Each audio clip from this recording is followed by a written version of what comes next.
안녕하세요. 사랑하는 남편을 만나 결혼을 하고 많은 일을 겪었어요. 제 인생은 그저 평범할 거라고 늘 생각했었는데, 인생은 생각한 대로 흘러가지 않는다는 말이 딱 들어맞았죠. 남들이 다 하는 평범한 연애를 하고 결혼을 했지만, 남편은 가부장적인 사람이었어요. 그래도 내 가족밖에 모르고 어디서나 당당한 남편에게 이끌려 그렇게 한 결혼이었고, 결혼하고 아이를 낳았지만 단 한 번도 육아나 집안일에 전혀 도움을 주지 않는 남편이었습니다.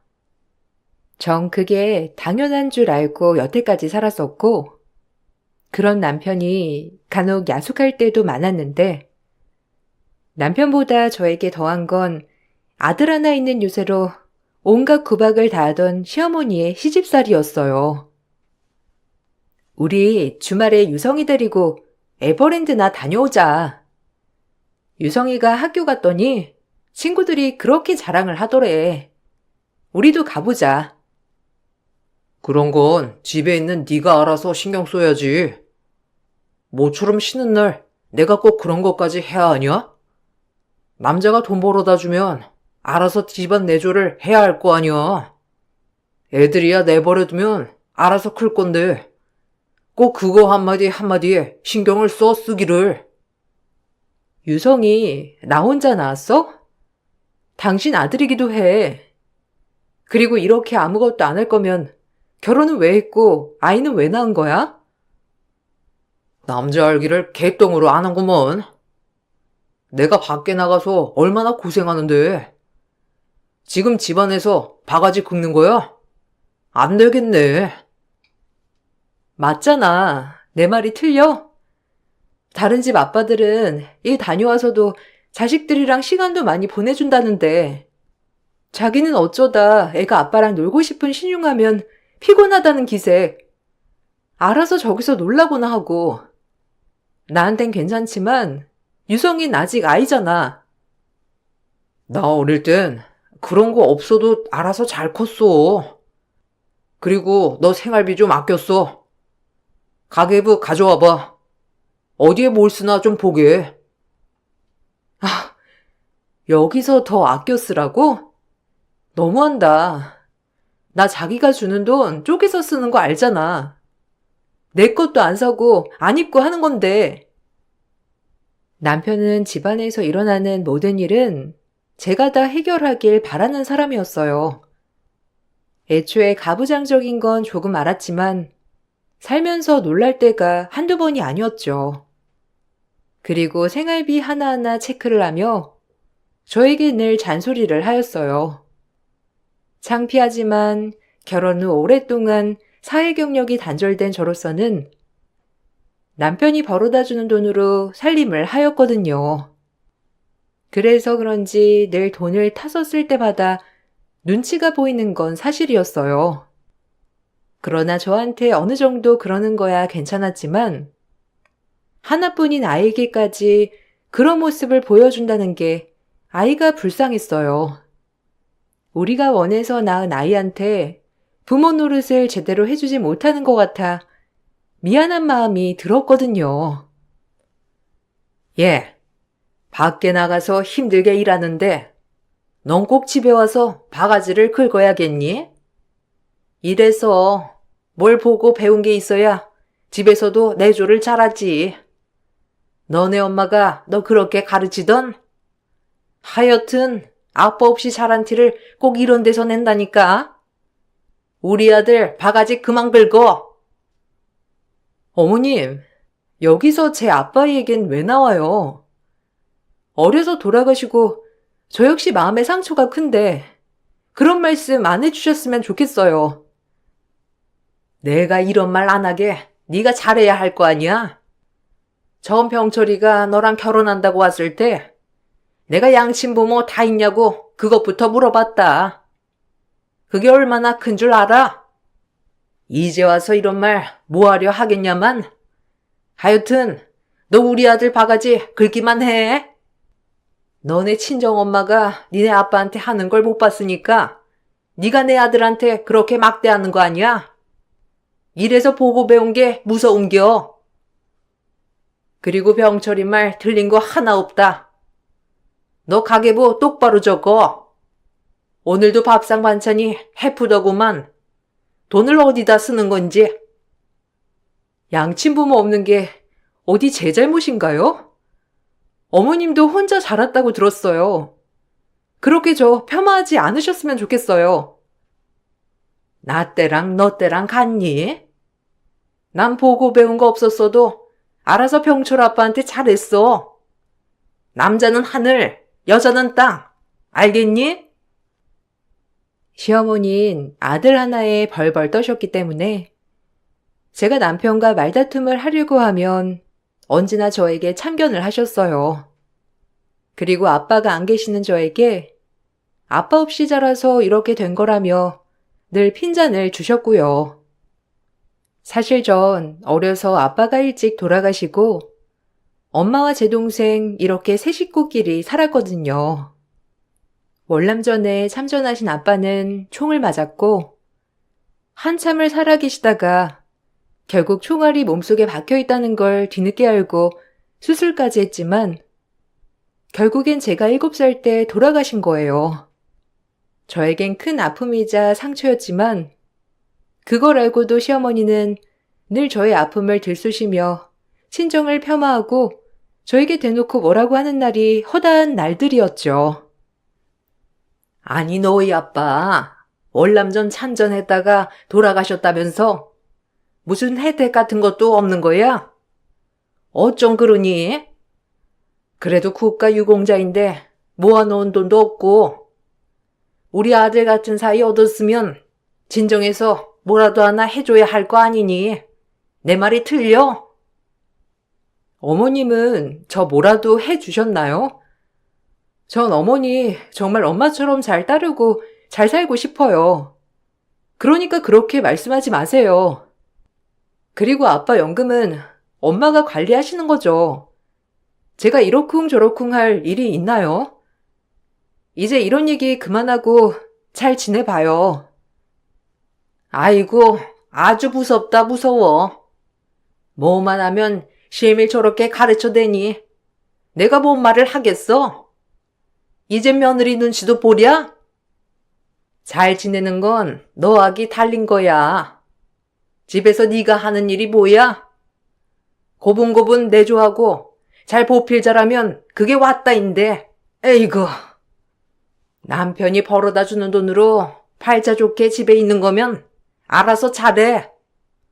네가 이혼당하면 어디 갈 데나 있어? 여기 잘 붙어 있어야지. 형편상 시어머니와 같이 살았기 때문에 매번 시어머니는 잔소리를 하셨고 그래도 든든한 내 가정, 내 울타리라 여기며 살았어요.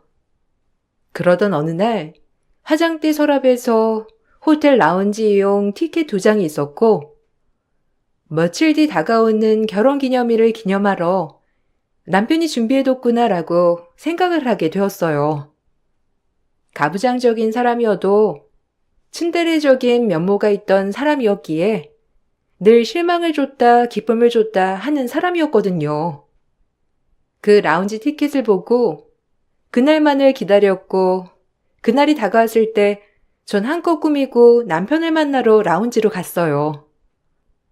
당연히 화장대 서랍에 있는 것을 보고 오라고 한 줄 단단히 착각을 했던 거죠. 늘 저만 보면 돈돈하는 남편이었지만 그래도 결혼기념일은 케이크라도 챙겨주는 사람이었기 때문에 기대에 부풀었었거든요. 하지만 호텔 라운지에 도착했을 땐 제 눈을 의심했고 거기엔 남편과 웬 젊은 여자가 호텔 라운지로 들어가고 있더라고요. 오빠 와이프는 그렇게 멍청해? 어떻게 남편이 몇 년 동안 바람 피우는 것도 몰라? 아, 진짜 웃긴다. 미련하기도 하지. 무식하고 미련해. 집에서 하는 일이라곤 밥순이인데 밖의 생활을 뭘 알겠어? 알려고 하지도 않아. 그저 지만 놀아달래지. 이래서 여자도 일을 해야 해. 집에만 있으니까 남편을 들들 볶는 거 아냐. 오빠, 너무 고생 많겠다, 정말. 힘들겠어. 그래도 어쩌냐. 자식 보고 살아야지. 애만 없었으면 밥만 축내는 여편네랑 당장 이혼했지. 뭐가 좋다고 같이 살아? 아마 너랑은 정반대일걸? 넌 이렇게 화려하고 예쁜데 그 여편네는 얼굴에 김이며 옷도 추레하고 생각만 해도 싫다.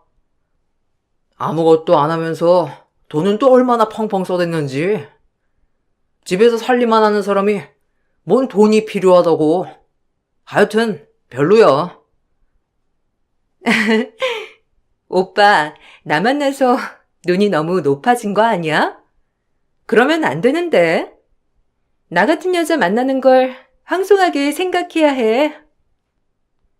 남편과 상간녀의 얘기를 듣고 정말 손발이 떨렸지만 차마 앞에 나설 수가 없었어요. 한껏 꾸몄다지만 제 꼴이 참 초라하고 행색도 그 여자에 비해 너무 단출했거든요. 로비를 빠져나와 얼마나 엉엉 울었는지 발이 안 떨어졌어요. 그리고 집에 와 남편을 기다렸고 내 눈으로 본 것이 확실하지만 남편한테 미안하단 사과 한마디 듣고 싶더라고요.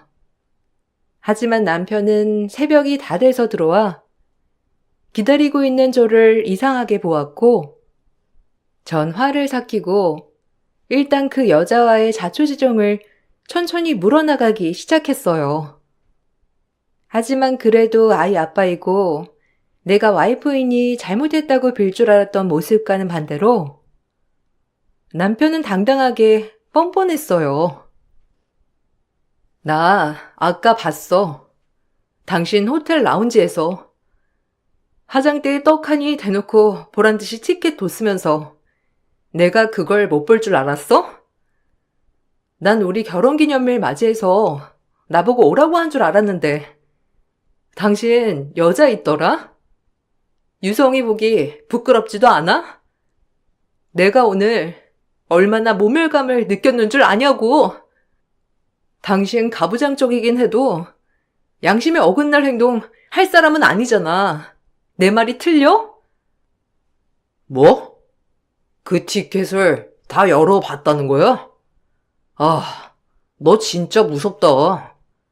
어떻게 남의 거 함부로 열어봐? 그리고 아까 봤으면 된 거 아니야? 네가 봤듯이 그래, 나 여자 있어. 유성이 때문에 참고 싶었는데 그래서 뭘 어쩌겠다는 거야? 네가 하자는 대로 해줄게. 이혼을 하자면 할 것이고 네가 집 나간다고 하면 그러라고 할게. 어차피 우린 신뢰도 다 깨진 거잖아. 어떻게 해줄까? 무슨 뜻이야? 당장 사과부터 해야지. 뻔뻔하게. 당신 원래 이렇게 무책임한 사람이었어? 무뚝뚝해도 양심은 있잖아. 내가 듣다 못 참겠어서. 예. 이 새벽에 지금 그게 그렇게 들볶을 일이니? 네가 집에만 있어서 그런가 본데 남자들 원래 그렇게 한 번씩 다 지나가는 일이다. 그걸 이해하지 못하고 힘들게 일하고 온 남편 바가지나 긁어대? 나도 너네 시애비 여자 만나고 그럴 때도 다음날 북엇국 대령하고 그랬어. 이게 어디 남편 알기를 개똥으로 알아? 어머님도 같은 여자면서 어쩜 그렇게 말씀하실 수 있어요? 이해가 바람난 게 그럼 정상적이라는 말씀이신 거예요? 집에 오면 네가 그 꼬락서니로 그러고 있는데 내가 바람이 안 나고 배겨? 옷도 맨날 똑같은 옷에 머리도 동네 미용실에서 볶았는지 완전 아줌마스러워가지고. 남자 하기는 다 여자할 탓이야. 유성이 때문에 너 데리고 살아주는 것만으로도 고맙게 생각해. 뻔뻔하다 정말. 난 당신이 나한테 사과할 줄 알았어. 그리고 오늘은 그 사과를 듣고 싶었던 거고 이렇게 나오다니. 맨날 돈돈 하는 당신 돈 내가 어떻게 써? 누군 꾸밀 줄 몰라서 안 꾸미는 줄 알아? 나보고 어쩌라는 건데. 너무하잖아. 그만하지 못해? 이게 어디서 오라들 고생하는데 고마워하지 못할 망정 바가지를 긁었어. 당장 그 입 다물어. 남편에게 크게 실망을 하고 더욱더 우울해지더라고요. 하지만 차마 이 나이에 사회 경력도 아무것도 없는 제가 남편과 이혼을 하고 세상에 혼자 나가는 게 왜 이렇게 어려운지 차마 헤어지자는 말이 나오지 않았어요. 그 일이 있고 나서 남편과 시어머니는 저에게 미안하지 않는 듯이 평소처럼 똑같이 지냈고 오히려 제가 남편의 바람을 알고 난 후 남편은 마음이 편해졌는지 대놓고 집에서 상간녀와 통화를 하던 일도 있었어요. 그 모습을 보고 전 달라져야겠다고 다짐했고 일단 밖에 나가 뭐라도 하자라는 마음으로 일자리를 찾아 나섰습니다. 그리고 시기 좋게 회사 식당 조리원으로 취직을 했어요. 아무런 경력도 가진 것도 없는 제게 식당 조리원으로서 취직은 제 자신이 그래도 쓸모있다는 걸 증명하는 것이었어요. 주부면 다 할 수 있는 일이에요. 여기 회사 사람들 많으니까 점심 저녁에만 좀 힘들고 나머진 여유롭거든요. 열심히만 한다면 아마 오래 다녀도 괜찮을 거예요. 여기 회장님이 워낙 없이 살고 못 먹고 컸대요. 그래서 이렇게 직원들 식당밥은 엄청 신경 써서 하시길 바라거든요. 반찬이나 남은 것들은 그냥 일 끝나고 싸가셔도 되시고 내일부터 출근하세요. 아, 너무 감사합니다. 제가 일은 처음이라 잘할 수 있을진 모르겠지만 정말 열심히 할게요. 믿고 맡겨봐 주세요. 태도만으로도 합격인데요. 그 마음 잃지 말고 열심히 해줘요. 그럼 내일 출근해야 하니 얼른 집에 가셔서 푹 쉬세요. 결혼하기 전 잠깐 중소기업에 격리로 일했던 것 말고는 아무런 경력이 없었기에 전 일반 회사 구내식당 주방에 취직을 하게 되었어요. 주부로 오랜 세월을 살아오기도 했고 그나마 항상 손끝이 야무지다는 소리를 많이 들었어서 저에게 안성맞춤인 직장이었죠. 남들이 보면 별거 아니라고 생각할 수 있지만 10여 년 만에 제 스스로 돈을 번다는 것이 얼마나 기쁘던지 아직 월급도 받기 전엔 자존감이 엄청 올라갔답니다. 그리고 전 집에 와 취직을 했다고 말을 하였습니다. 혹시라도 제가 취직을 했다고 하면 남편이 다르게 보지 않을까, 집에만 있는 것보다 더 나를 존중해주지 않을까 해서 말을 한 것이었지만 제 기대와는 다르게 남편과 시어머니는 제 말을 듣는 둥 마는 둥 하며 저를 무시하기 시작했어요. 나 취직했어. 이제 내일부터 출근할 거니까 그리 알아. 당신이랑 어머님이 나 집에만 있다고 무시했지? 나도 할 수 있다는 걸 보여줄게. 그러니까 어머님, 저 내일 낮에 집에 없을 거예요. 식사는 어머님이 챙겨 드셔야 할 거예요. 주말엔 쉬고요. 네가 취직을 했다고? 너 같은 게 어딜 취직해? 푼돈 벌어오는 거라면 당장 때려치워라. 그 푼돈 벌자고 밖으로 놔두는 꼴 못 봐. 우리 아들 정도 되는 회사에 다녀야 일을 한다 하는 거지. 네가 무슨 취직을 해? 때려치워. 나 밥은 차려줘야 할 거 아니야? 어디 마트 같은데 물품 정리하는 거 맡았냐? 널 누가 써줘? 경력도 없지 꼬락서니도 그 모양이지. 헌증 아니야? 둘 다 너무하네 진짜. 어머님, 저 유성아빠랑 같은 회사에 취직한 거예요. 마침 공고가 나가지고 지원했거든요. 네가 어떻게 우리 유성애비 다니는 회사에 다녀? 거기는 아무나 들어갈 수 있는 데가 아닌데. 뭔 수로 네가 들어가? 엄마, 얘 그냥 짓거리는 거야. 뭘 그 말을 다 믿어. 됐고, 빨리 밥이나 차려라. 배고프다. 밥순이는 집이 제일 잘 어울리지. 너 우리 회사 들어오려면 스펙이 어느 정도 돼야 하는 줄은 알고나 하는 소리야? 우리 회사 하청이겠지. 참나, 그만 나불대라. 무슨 말을 해도 믿어주지도 않는구나. 그래, 당신은 그런 사람이지. 그래도 이제 난 달라질 거야. 당신이 밥순이라고 그렇게 무시했으니 이젠 나도 사회에 나가서 당당히 일하면서 당신한테 아쉬운 소리 절대 안 하고 살 거라고. 기대해봐. 취직을 했다고 하자 남편과 시어머니의 코웃음, 그리고 무시뿐이었습니다. 사실 제가 취직한 곳은 남편이 다니고 있는 회사의 구내식당이었어요. 남편에게 얘기를 해주려고 했지만 더 이상 제 말을 들으려고도 하지 않아 말을 할 수 없었죠. 설사 남편이 왜 같은 회사에 들어왔냐고 하더라도 전 그만둘 생각은 전혀 없었답니다. 한참 경력 단절인 절 뽑아준 고마운 곳이니까요. 그리고 안정적인 회사였기 때문에 구내식당 직원도 복지 혜택이 정말 좋더라고요. 전 여기서 자리를 잡아 그래도 남편에게 손 벌리지 않고 제 인생을 확립해 나가고 싶은 마음이 있었고, 언젠간 남편도 이 마음을 알아주는 날이 오겠지라는 생각도 했죠. 원래는 식당 주방과 밥 먹는 곳이 철저히 분리되어 있는 곳이라 딱히 마주칠 일이 없었지만, 그날따라 주방 확장 공사로 인해 저희가 밥 먹는 곳 쪽에서 가까이 배식을 하게 되었어요. 그리고 처음으로 남편을 마주하게 되었답니다.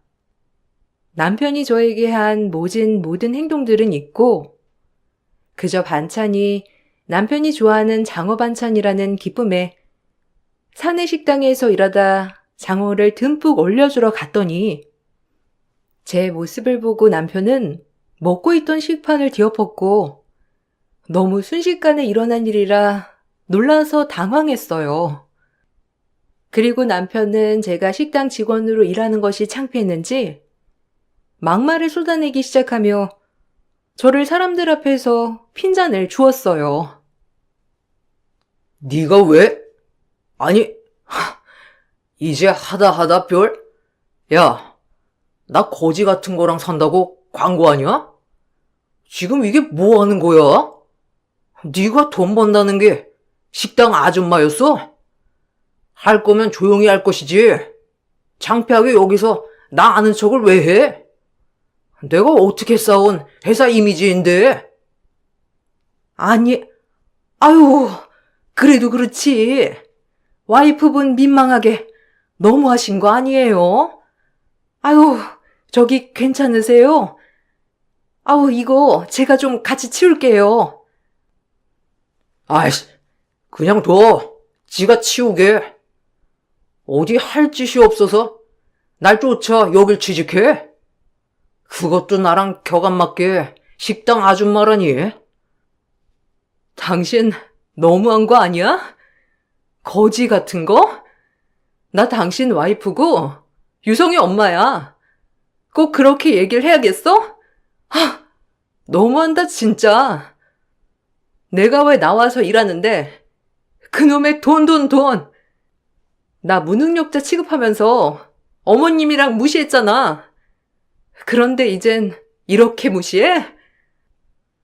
네가 이러니까 무시를 당하는 거야. 어디 격 안 맞게 식당 아줌마가 나한테 말을 붙여. 아 진짜 너란 애 질린다. 진절머리나. 오늘에서야 또 한 번 느낀다. 너랑 나랑은 애초에 격이 안 맞아. 내가 너 같은 애랑 왜 결혼을 했는지. 아우, 내 팔자야. 내가 범죄를 저질렀니?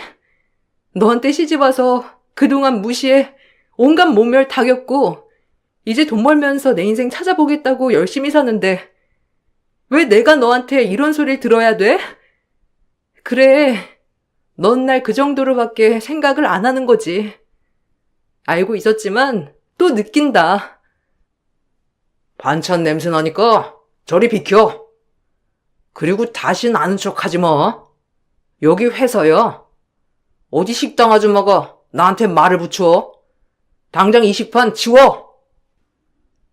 남편은 정말 저에게 씻을 수 없는 상처를 주며 막말을 하였고, 오히려 회사 직원들이 남편을 말릴 정도였어요. 한편으론 절 참 안쓰럽게 보면서 동정도 해주었고, 인생을 살면서 이렇게 수치스러운 일이 있을 수 있나 싶은 하루였습니다.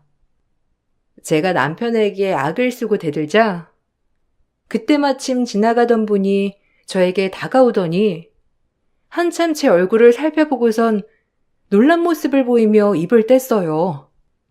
그리고 곧이어 그 입에서 나온 말은 저는 물론이고 남편 그리고 그 직원들까지 놀라기 다분했죠. 마지야. 너 여기서 뭐 하는 거야? 나 모르겠니? 어릴 때랑 아주 똑같아서 한눈에 알아보겠어. 이렇게 만나다니. 나니 큰아버지다. 나 기억하겠어? 내가 너희 가족을 얼마나 찾았는데 여기서 만나니? 그리고 꼴은 이게 뭐야? 설마 우리 회사 구내식당에서 일하는 거냐? 이렇게 만나는 거 보면 핏줄은 핏줄인가 보다. 내가 널 만나면 무슨 말을 할까 수없이 되뇌었는데 막상 보니 미안하다는 말밖엔 할 말이 없구나. 어떻게 된 거야? 그동안 어떻게 살았어? 나 좀 찾아주지. 큰 아버지라고요? 잘 살고 있을 줄은 알았는데 이 정도로 잘 살고 있을 줄은 몰랐네요. 참 인생 불공평하죠? 미안하다. 네가 그렇게 말하는 거 다 이해해. 내 잘못이 크지. 아마 나 때문에 너도 이렇게 힘들게 일하는 거고. 알고 보니 저에게 맞으라고 했던 사람은 남편 회사의 창업주였어요. 그리고 그분은 제 큰 아버지였습니다. 아마 장례식 이후로 처음 봤지만 큰아버진 절 기억하고 있었어요. 아빠가 살아계실 때까지만 해도 왕래가 작고 큰아버진 절 굉장히 귀여워해 주셨거든요. 하지만 아빠가 돌아가시고 큰아버진 저희 아빠에게 남겨진 유산을 나눠주지 않고 당연하다는 듯 본인이 가져가서 이렇게 회사를 창업하고 지금까지 회사를 키운 것이었어요. 큰아버진 그 자리에서 남편에게 뺨을 날리며 말을 했어요. 감히 네가 내 조카를 하대해? 얘가 누군 줄 알고 그렇게 하대하는 거야? 내 하나뿐인 혈육이다. 그런데 네가 모든 사람들 앞에서 개망신을 줘? 이번 일 가만히 못 넘어가. 두고 보라고. 내가 어떻게 하는지 말이야. 아주 박살을 낼 거다. 남편의 행동을 유심히 보고 있다가 격노한 창업주가 절 부르고 나서 남편 인생 나락으로 떨어지기 시작했어요. 남편은 회사 회장님이 본인의 뺨을 날리고 저를 혈육이라고 칭하자 정신을 못 차리며 저와 큰아버지를 번갈아 보더라고요. 아니, 어떻게 회장님이 이 사람 핏줄이라는 거예요? 오늘 제가 화가 나서 그런 거지만 평소엔 얼마나 잘해주는데요. 당신 어서 말씀드려. 내가 당신한테 어떻게 대하는지. 회장님 오해하시겠다. 우리 엄청 사이좋은 부부잖아. 부부 같은 소리 하네. 네가 나한테 이렇게 대하는 거 한두 번이야? 그리고 큰아버지는 아빠 유산 다 가로채고 이제 와서 저한테 무슨 염치로 이렇게 아는 척 하시는 건데요? 그 돈으로 잘 먹고 잘 살면서 이제 와서 동정해 주시면 감사합니다 해야 하나요? 내가 너네 아빠 유산 가로채고 벌 받았다. 하나뿐인 내 아들 사고로 세상 떠나고 얼마나 피눈물을 흘렸는지. 이래서 내 것이 아니면 욕심을 내지 말라고 했거늘. 너희한테 그렇게 하고 내가 벌 받은 거지. 미안하다. 이제 내 혈육이라곤 너희뿐이야. 우리 아들 그렇게 되고 한참을 너희 엄마랑 너 찾았는데 다들 모른다고만 하더라고. 이렇게 만나게 돼서 얼마나 기쁜지 몰라. 바로 용서를 바라지 않으마. 그래도 나한테 혈육이라곤 너희뿐인데 왕래는 해야 하지 않겠어? 미안하다 정말. 한 번만 기회를 다오. 내 동생한테도 부끄럼 없는 형이 되고 싶어서 그래. 앞으로의 너희 가족 인생 내가 다 책임질 거야. 미안해. 자기야, 얼른 알겠다고 말씀드려. 아, 그럼 이제 제가 큰 아버님이라고 부르면 되나요? 저 평소에 잘해줍니다. 오해 마세요. 너 입 다물어. 네가 나한테 뭘 잘해줘? 너 바람 피우고 뻔뻔하게 나 무시했잖아. 네가 나한테 잘해준 적이나 있었니? 그때 당시 상황은 이러했어요. 저희 아빠가 돌아가시고 나서 한참 뒤 할아버지가 돌아가셨고, 저희 아빠 앞으로 남겨진 유산을 큰아버지가 슬쩍 가로채신 거예요. 저희 엄마는 그때 돈도 없고 힘도 없어 그냥 뺏기고 말았답니다. 저희도 그렇게 큰아빠만 원망하고 살았는데, 큰아버지는 모든 걸 다 이루셨음에도 불구하고 자식을 잃었다고 하더라고요. 그리고 그에 대한 대가가 본인이 욕심을 부려서 벌을 받은 것이라고 생각을 하셨죠. 이제라도 용서를 빌고 싶다고 하는데, 사실 자식을 잃은 큰아버지를 보니 제 마음이 많이 무거웠어요. 저 역시 자식을 키우는 입장으로서 얼마나 가슴이 아플지 상상이 안 됐거든요. 큰아버지는 이제라도 모든 걸 제자리로 돌려놓고 싶다고 하시며 저에게 경영 수업을 받을 것을 권유했습니다. 그리고 제 남편을 보곤 절대 가만두지 않을 거라며 격노하셨고, 아빠가 없는 저로선 이렇게 저를 위해 환해주시는 큰 아빠를 보니 내심 감정이 오묘해지더라고요. 아빠가 살아 돌아온 것 같은 마음이 들면서 또 한편으론 내 뒤에 누군가가 있다는 든든한 감정도 들었어요. 정말 진절머리 나게 원망도 했었지만 상황이 상황인지라 사실 고마운 마음이 먼저 들면서 별의별 생각이 다 들었죠. 이혼해라 당장. 모든 소송 비용이랑 이런 건 큰아빠가 다 대주마. 감히 내 조카를 저 따위로 대해? 절대 용서 안 해. 말만 해라. 회사에서 잘리는 건 물론이고 이 개통 다른 회사 이직도 못하게 만들어 줄 테니까.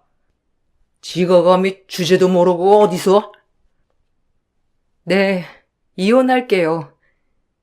어떻게 보면 이것도 제 기회 같네요. 당신 들었지?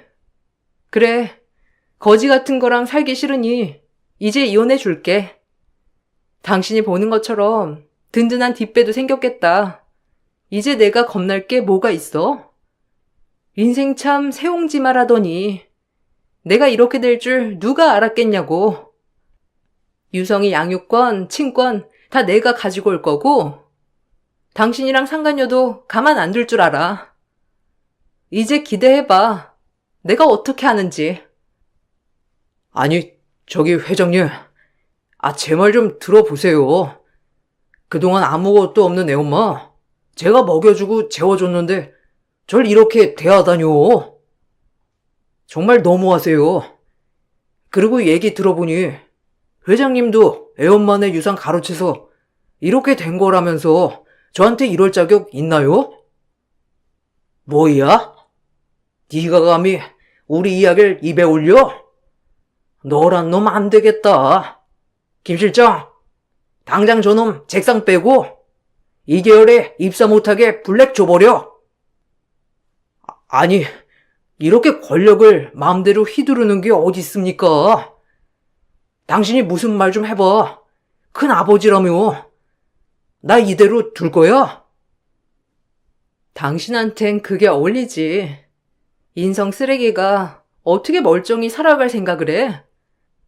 당신이 나한테 그랬던 것처럼 뒷배를 얻은 것도 내 능력이니까. 이 능력 등에 없고 당신 가만 안 둘 줄 알아. 당신이 그렇게 원하던 이혼하자. 어디 이제 두고 봐. 내가 어떻게 하는지. 자기야, 원래 이렇게 모진 사람 아니잖아. 유성을 생각해서 좀 참아. 내가 초심으로 돌아가서 더 잘해줄게.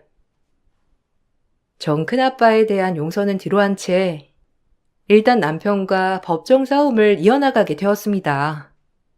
다행히 큰아빠는 과거에 했던 잘못 때문인지 모든 소송 비용을 부담해 주셨고 본인이 알고 지내는 변호사를 붙여주었어요. 전 남편과 시어머니에게 그동안 받은 모욕과 정신적 피해 보상에 대한 위자료도 청구하였고 남편은 상간녀까지 고소하였습니다. 시어머니 또한 어이없어 하셨지만 한편으론 내심 제가 남편과 다시 잘해보기를 바라며 저를 설득시키려 하였는데 가증스러운 모자였습니다. 아니, 유성 엄마, 횟가닥 돈 거 아니냐?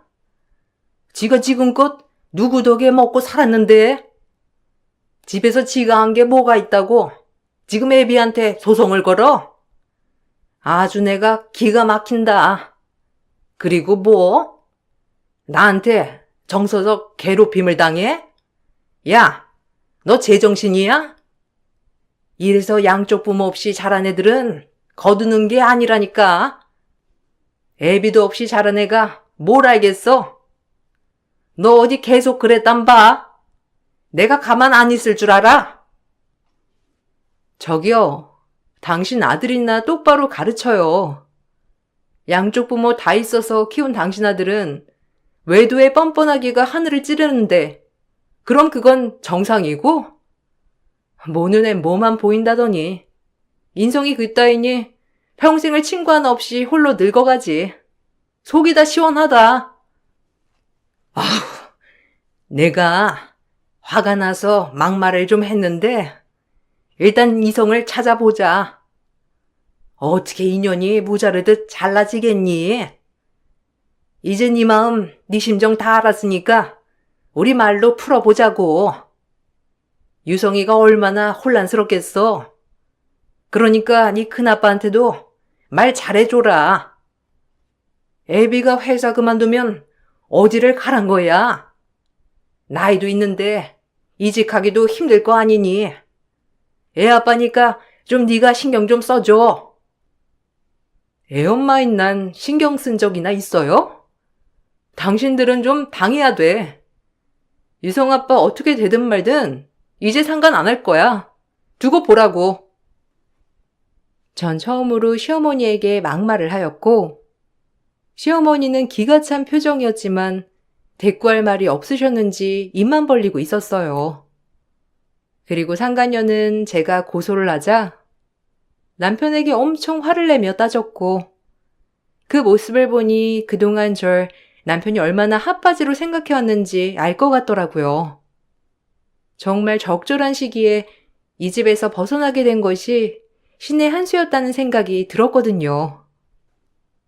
당신 부인 절대 이혼 신청 안 한다며. 그렇게 못한다며. 근데 이게 뭐야? 상간녀 소송이 말이나 돼? 내 인생 어쩔 거야? 너랑 나랑 같이 바람핀 건데 왜 나한테 그래? 내가 일이 이렇게 될 줄 알았냐? 일이 이렇게 될 줄 알았으면 너 같은 거 안 만나고 내 마누라한테 잘했지. 자그마치 회사 오너가 될 수도 있는 사람인데, 아휴, 내 팔자야. 왜 저런 거랑 놀아나가지고? 지금 저런 거라고 했어? 기가 막혀. 당신 와이프 무식하고 뭣도 없다면서. 나 이런 꼬리표 달고 어떻게 시집 가냐고. 네가 자초한 일이잖아. 애초에 누가 나 만나래? 나도 너 때문에 인생 망쳤으니까 내 탓하지 마. 나도 짜증나니까. 결국 상간녀는 저에게 위자료를 주어야 했고 둘이서 어찌나 싸워대던지 꼴사 나왔어요. 남편이 유책 배우자는 확실했기에 소송은 간단하게 끝이 났고 전 이혼을 하고 신데렐라처럼 인생이 바뀌었죠. 큰아버지는 저희 엄마를 만나 정중하게 무릎을 꿇고 정말 온 힘을 다해 사죄를 했고 저희 엄마는 그 모습을 보고 용서를 해 주셨어요. 또한 저조차도 원망은 내려놓고 하나밖에 없는 큰아빠를 받아들이기로 했답니다.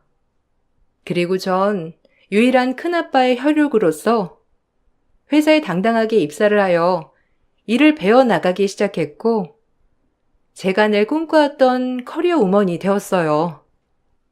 한 치 앞도 알 수 없는 인생. 지금은 시간이 꽤 흘렀지만 아직도 믿기지가 않고 엊그제일같이 느껴지네요. 매일 남편한테 무시당한 아줌마가 한순간 커리어 우먼이 되기까지 우여곡절이 많았지만 간절한 꿈을 이룬 만큼 더욱더 열심히 살아가 보려 합니다. 언젠간 아이한테도 정말 당당한 엄마의 모습을 보여줄 날이 있겠죠. 큰아빠도 아직은 모든 앙금이 풀린 건 아니지만 지난 과거를 반성하듯 큰아빠는 저희 가족에게 엄청나게 희생을 하고 계세요. 그때는 참 미웠지만 핏줄이라는 게 뭔지 이 미움마저도 점점 녹고 있어요. 무엇보다 제가 새 인생을 살 수 있도록 도와주신 분이니까요. 여러분, 정말 인생이란 알 수 없는 것 같아요. 앞으로 어떤 일이 펼쳐질지는 모르지만 지금보다 더 행복한 날들만 있을 거라 생각하며 글을 마칠게요. 감사합니다. 안녕하세요. 저는 부평에 살고 있는 38살 여자입니다. 벌써 1년이라는 시간이 흐르고 또 다시 추석이 돌아왔네요. 여러분들께서도 이번 명절 잘 보내고 계시나요? 저희는 작년에 겪었던 일들 때문에 가족들끼리 시간을 보내고 있습니다. 시모는 지금도 쉬지 않고 연락을 하면서 용서를 빌고 계시지만 저희 마음은 변하지 않을 것 같아요. 그때 받았던 상처가 너무나도 깊었거든요. 작년 추석 때 시모의 만행은 온 가족 모두를 너무 힘들게 만들었고 왜 이렇게까지 해야 하는지 이해할 수 없었습니다. 서로 헐뜯고 이간질 시키는 걸 뒤에서 지켜보며 즐거워하셨던 시모의 얼굴이 아직까지 제 머릿속에서 떠나지 않고 있습니다. 남편을 만난 건 제 인생의 최고의 선택이었지만 시모의 며느리가 된 건 제 인생의 최대의 실수였네요. 그만큼 끔찍했던 추석이었습니다. 모두들 당연하듯 시간에 맞춰 시댁에 모였고 가식적인 웃음들로 시모에게 인사를 드렸습니다. 그리고 저희를 바라보며 반갑게 맞아주신 시모의 눈빛에서 느껴지는 알 수 없는 감정들이 제 등골을 오싹하게 만들었고 그렇게 모두 함께 모여 긴장의 끈을 놓지 못한 채 서로의 눈치만 보고 있었습니다.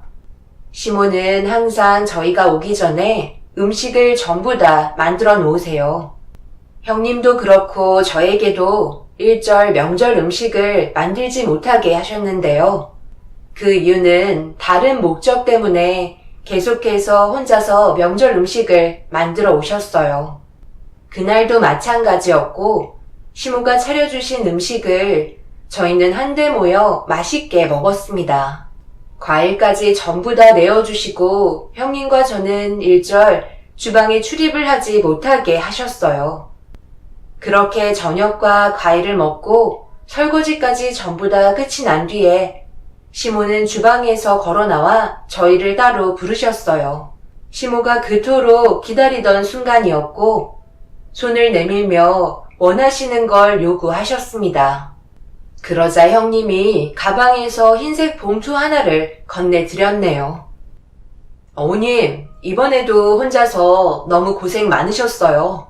명절 때마다 혼자서 음식 만드시는 거 안 힘드세요? 저희가 도와드려도 되는데. 됐다. 내가 너희들 얼굴 보는 것만도 감사하게 생각해야지. 바쁜 거 다 알고 있는데 내가 힘닿는데 할 수 있으면 해야지. 그런데 이번에는 봉투가 좀 얇은 것 같은데. 봉투를 확인해 보기도 전에 벌써 기대감이 떨어지는데 실망시키는 일은 없겠지? 제가 설마 어머님을 실망시켜 드리겠어요? 작년보다 더 챙겨 넣어 드렸으니 어머님 필요하신데 쓰세요. 큰 거 한 장 넣었어요. 어머, 이게 뭐야? 가벼운 이유가 다 있었네.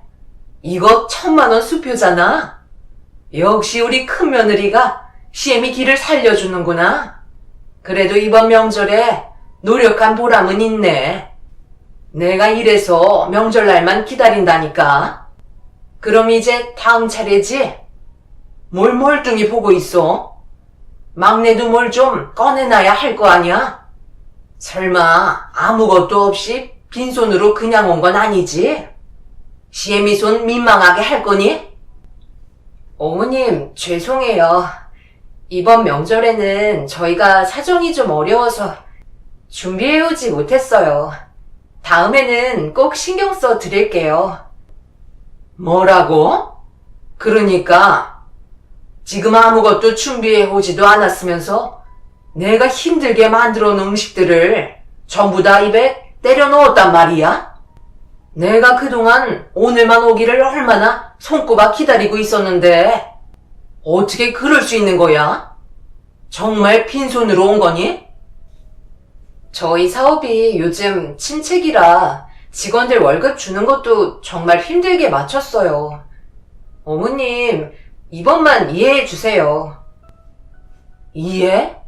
너희들 온다고 며칠 동안 뼈 빠지게 노동하고 정당하게 대가를 받지도 못했는데 지금 나보고 이해를 해달라는 거야? 어쩜 철판도 이렇게 두꺼울 수가 있는 거야? 내가 이렇게까지 하지 않으려 했는데 내 아들 먹은 건 그렇다 쳐도 너 입속으로 들어간 음식들은 전부 다 다시 뱉어내라. 어떻게 아무렇지도 않은 척 들어와서 내가 힘들게 만들어 놓은 음식들 무상으로 먹을 생각을 하는 거야? 네가 양심은 있기라도 한 거니?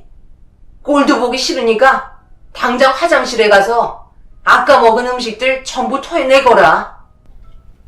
매년 명절 때만 되면 시모는 저희에게 강제적으로 용돈을 갈취해 오셨어요. 형님네는 잘 사는 집안이기 때문에 저희와는 비교조차 되지 않았죠. 결국 방에서 시모가 난리를 치게 되자 남편과 아주버님께서 방문을 두드리며 무슨 일이냐고 물어보자 시모는 꼴도 보기 싫다며 저에게 당장 나가라고 소리를 지르셨습니다. 남편도 시모가 왜 대놓고 화를 내시는지 알고 있었어요. 저에게 화를 내는 건 남편에게 들으라고 하는 것처럼 언성을 높이셨고 이러한 상황을 금방 눈치챈 남편이 제 앞으로 나와 시모에게 설명을 하기 시작했지만 이미 기분이 상하셨는지 입을 꾹 닫은 채 몸을 돌리시며 대화를 차단하셨습니다. 엄마, 어떻게 매번 명절 때마다 과할 정도로 용돈을 챙겨드릴 수 있어요? 형수님이 100만 원도 아니고 1,000만 원 드렸다면서요. 그거면 된 거지 저희 사정 뻔히 알고 계시면서 이런 식으로 모질게 대하셔야 해요?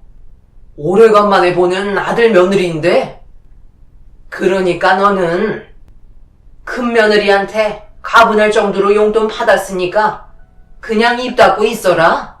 이 말이야? 아무리 그래도 그렇지. 사람 마음이라는 게 있는데 단돈 10만 원이라도 찔러줘야 하는 거 아니니? 명절 음식 만드는 게 어디 쉬운 줄 알아?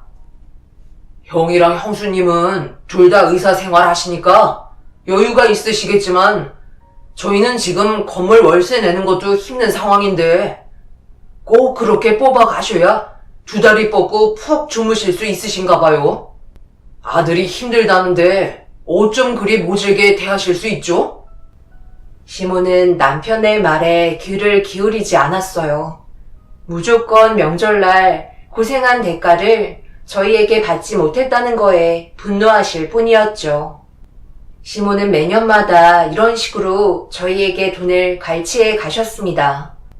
그렇다고 명절 음식을 엄청나게 많이 만드시는 것도 아니셨어요.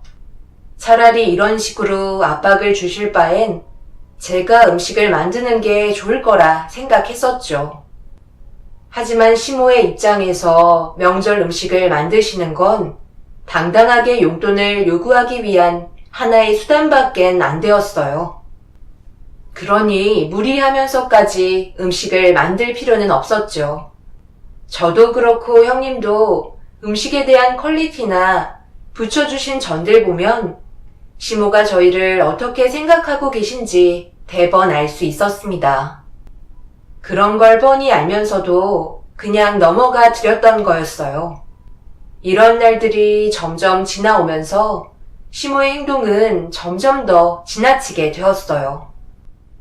애들이 잘 사는 거 보면서 마음에서 우러나와 음식을 만들어주는 게 아니라 당신은 항상 그에 따른 대가를 원하는 게 잘못된 거야. 그리고 돈으로 가족 간에도 차별하잖아. 당신이 배 아파 낳은 큰아들과 작은아들을 며느리 앞에서 대놓고 절질하면 그걸 누가 보고 배우겠어? 애들이 전부 다 지켜보고 나중에 똑같이 따라할 거 아니야? 왜 이렇게 생각 없이 행동하는 거야? 가만히 두고 보고 있으니까 날이 가면 갈수록 점점 심해지네. 이제 그만 좀 해. 전 몇 장 붙여놓고 1,000만 원 가져가는 건 도둑심보 아니야? 당신은 애들을 위해서 뭘 해줬는데 먹고 살겠다고 힘들게 돈 벌면서 사는 애들의 등골을 빨아먹어야 직성이 풀리는 거야? 너희들도 이제 그만해라. 한 번만 더 내가 보는 앞에서 돈 봉투 왔다 갔다 하면 그때는 두 번 다시 얼굴 볼 일 없을 테니까 인연 끊고 싶지 않으면 앞으로 똑바로 행동들 하라고. 당신도 이제 명절날 음식 하지 마. 내가 애들한테 고생한 보상을 받겠다는데 당신이 뭔 상관이야? 이래라 저래라 할 입장도 아니면서 나한테 지금 큰 소리 친 거야? 당신 데리고 사는 것도 감사하게 생각해야지. 몸도 정상이 아닌 당신 옆에 붙어서 숟가락 떠주는 나한테 저래도 모자랄 판에 감히 애들 보는 앞에서 큰 소리를 쳐? 오늘 갈 때까지 가보겠다는 거야? 내가 받는 돈에는 한 번만 더 큰 소리 치면 두 번 다시 용서하지 않을 거야. 알겠어? 허리 하나 제대로 못 펴서 거동도 불편한 주제에 꼴의 남자라고 집안의 가장 역할은 하고 싶은가 봐. 결국 시부모님의 싸움으로 번지게 되었고 명절 첫날부터 집안은 난리가 나고 말았습니다. 남편은 눈앞에 펼쳐진 광경들을 더 이상 보고 싶지 않았는지 한숨을 쉬면서 방으로 들어가 버렸고 아주버님과 형님은 시부모님을 말리며 지금의 상황을 괴로워하고 있었습니다. 시모는 명절날 형님과 저에게 받았던 용돈으로 매번 백화점에서 사치를 부리셨어요. 평소에도 매달 형님네가 용돈을 드리는데 그건 생활비로 사용을 하시고 1년에 2번 있는 명절에 받는 용돈은 백화점에서 쇼핑을 하시거나 지인분들과 여행 가실 때 사용하셨죠. 그렇게 시부모님께서 한바탕 난리를 치시다가 서로 지치셨는지 각자의 방으로 들어가셨어요. 두 분은 꽤 오랜 시간 동안 각 방을 사용하셨는데 시모의 방과 시부의 방은 비교도 안 될 정도로 차이가 많이 났어요. 시부의 방에는 침대 하나 달랑 있지만 시모의 방에는 옥돌 매트와 개인 TV도 있었고 에어컨이며 생활에 필요한 것들은 거의 다 갖춰져 있었습니다. 시부는 원래 사치 같은 거 부리시지 않지만 시모는 전혀 반대되는 성향을 가지고 계셨어요. 그런데 시부가 방으로 들어간 뒤에 주방의 음식들을 정리하려고 형님이 들어가려 하시길래 저도 따라 들어가려 하는데 시모가 형님을 부르셨어요. 그리고 저를 의식하며 형님과 대화를 이어나갔습니다. 내가 너한테 받은 게 있는데 주방 일을 어떻게 시키니? 뭐 필요한 거 있으면 말만 해라. 주방에는 근처도 얼씬거리지 말고. 의사는 손이 얼마나 중요한데 조심히 다뤄야지. 그네는 내 방에 들어가서 좀 쉬어라. 이번에 새로 구입한 옥돌 매트인데 허리도 안 아프고 숙면할 수 있으니까 오는 길에 고생했을 테니 일찍들 쉬거라. 주방 일은 아무런 대가 없이 음식만 먹은 작은 며느리한테 시키면 된다. 너는 오늘 밤만 축냈지 하는 건 하나도 없었으니 주방에 들어가서 마저 정리하고 빈 그릇들 나오면 설거지까지 전부 다 하고 나오거라. 돈이 없으면 몸으로 때워야지. 그래야 공평하잖아. 돈이 없어서 용돈을 챙겨드리지 못했다고 대놓고 차별하시는 시모는 저를 주방으로 밀치셨고 깔끔하게 정리하고 나오라며 위아래로 훑으셨어요. 자주 얼굴 보는 것도 아니고 정말 바쁠 때는 몇 달에 한 번 볼까 말까 한데 명절날만큼은 모두가 함께 모여 웃고 떠들며 좋은 분위기로 이끌어가도 모자랄 판에 시모의 행동은 모두에게 상처를 줬고 그동안 살면서 보냈던 명절 중에 최악이었습니다. 그렇게 혼자서 주방 일을 하고 있는데 언제 오셨는지 형님이 주방으로 들어오셨어요. 괜히 시모의 눈에 띄어서 또다시 난리가 날까봐 방으로 들어가시라고 얘기했지만 형님은 묵묵히 제 옆에서 일손을 도와주셨고 서둘러 주방 일을 끝낸 뒤 각자 방으로 들어가려 하는데 형님이 저를 밖으로 부르셨고 마당에서 형님이 저에게 봉투 하나를 건네주셨어요. 형님, 갑자기 왜 이 큰돈을 저한테 주시는 거예요? 뭐 시키실 일이라도 있으신 건가요? 지금 상황이 좀 당황스러워요. 동선에 쓰라고 주는 거야. 요즘 다들 힘들잖아. 동선해라고 비켜갈 수 있겠어? 월세 낼 돈도 없을 정도로 어렵다며. 그래서 조금이라도 도움 좀 주려고 준비해 두고 있었는데 상황이 좋지 않아서 단둘이 있는 시간을 계속 살피고 있었거든. 지금 아니면 주기 힘들 것 같아서 따로 부른 거니까 어머님 보시기 전에 가방 깊숙이 넣어두고 절대 꺼내지 마. 형님, 그래도 이 큰 돈을 저희가 어떻게 받아요? 저희 사정 생각해 주시고 도움 주시려고 준비해 주신 건 정말 감사하지만 그이도 이 사실을 모르고 있는 상황에서 형님께서 주신 돈을 받기는 상당히 곤란스러워요. 마음만 받을게요. 나 혼자 결정한 거 아니니까 부담 가지지 않아도 돼. 필요한 데 쓰고 나중에 여유 생기면 그때 갚으면 되잖아. 이러다 어머님 나오시면 곤란하니까 나중에 다시 따로 얘기하도록 하자. 어려울 때 서로 도와야 가족 아니겠어? 형님은 저희 집안이 어렵다는 걸 아시곤 도움을 주려고 봉투에 2천만 원을 넣어주셨어요. 너무 큰 금액이라 놀라기도 했지만 평소에 무뚝뚝하셨던 형님께서 저희를 생각하고 계셨다는 거에 너무 고맙고 감사했습니다.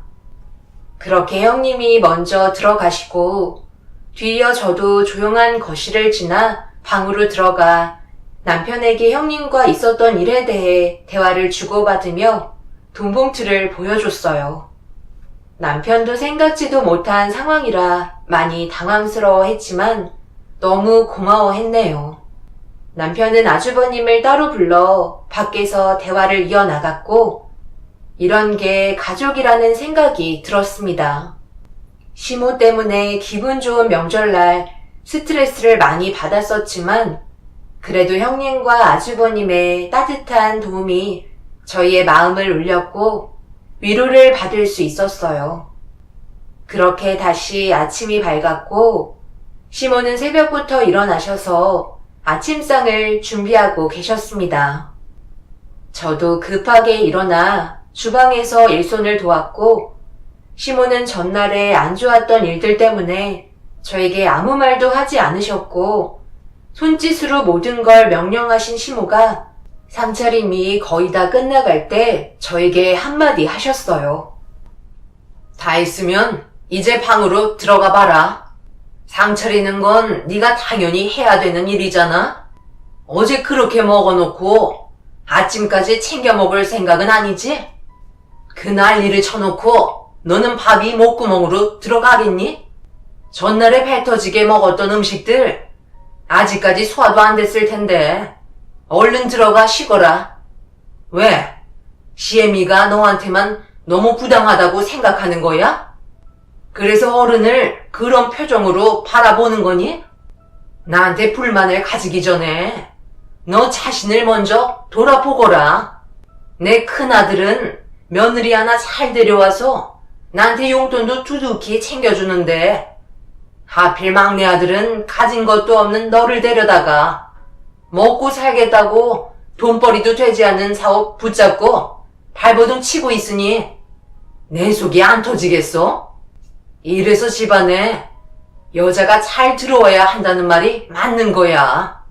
너도 큰 며느리처럼 의사이거나 집안이 잘 살았어 봐라. 이런 부당한 대우를 받았었겠니? 말기 다 알아먹었으면 당장 들어가라. 어머님, 정말 너무하시네요. 저희 집안 사정 뻔히 아시고 먹고 살겠다고 아등바등 발버둥 치고 있는 걸 봐오셨으면서 꼭 그런 상처되는 말을 하셔야 마음이 편하세요? 어머님께서 하신 말씀처럼 저희 집안 가난하고 능력도 없어요. 하지만 그이랑 최선을 다해 살고 있어요.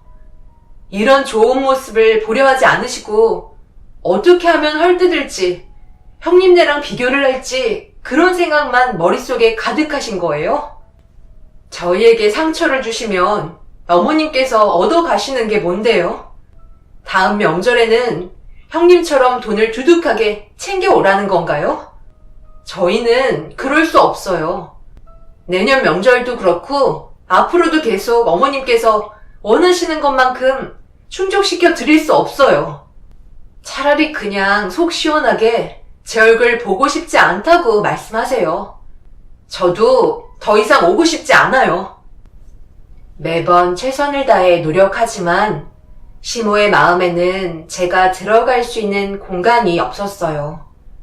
그만큼 충족시켜 드릴 수 없는 환경에 놓여 있었기 때문에 다른 방법으로 좋은 모습 보여드리고 싶었지만 시모는 오로지 돈만 밝히셨습니다.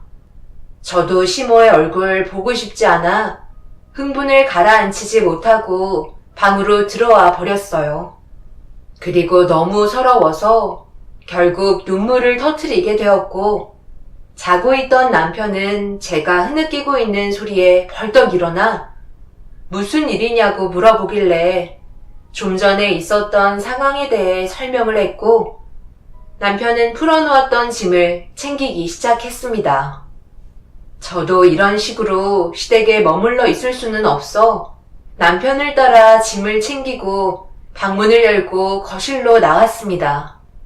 그리고 화장실에서 씻고 나오신 형님이 집에 가려는 저희와 마주치게 되었고 형님에게 나중에 다시 연락드리겠다며 남편을 따라 현관문을 나서려는 그때 시모가 뒤따라 오시더니 어딜 가냐고 큰소리 치시며 제 발을 걸어 버리셨고, 시모의 발에 걸려 넘어진 저는 바닥에 대자로 철퍼덕하는 소리와 함께 들고 있던 짐을 전부 쏟아버리고 말았습니다.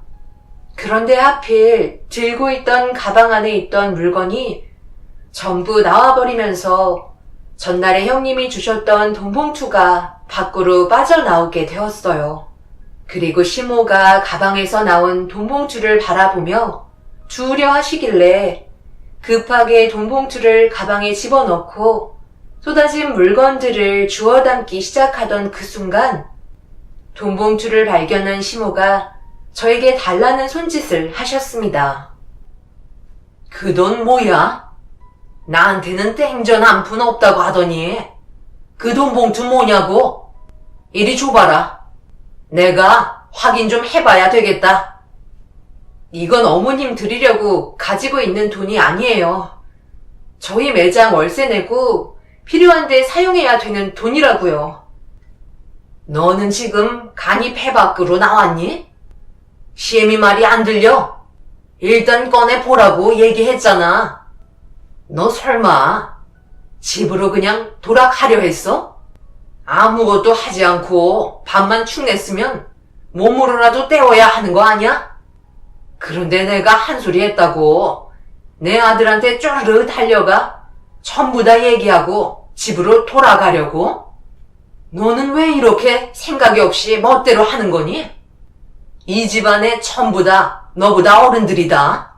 주방에서도 또박또박 말대꾸 하더니 이제는 시애미 말도 무시하고 막 나가려 드네. 빨리 돈봉투 안 꺼내?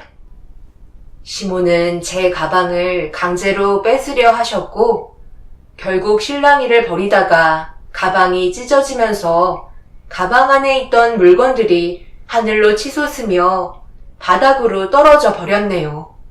제가 아끼던 가방이 찢어져 버리자 넋이 나간 얼굴로 바닥에 떨어진 돈봉투를 주워 들었어요. 그리고 안에 있던 큰 거 2장을 꺼내서 시모에게 보여주며 이 돈을 원하시냐고 물어본 순간 시모는 제가 들고 있던 돈을 빠르게 채가시더니 용돈 잘 쓰겠다며 주머니에 넣으시려 하셨습니다.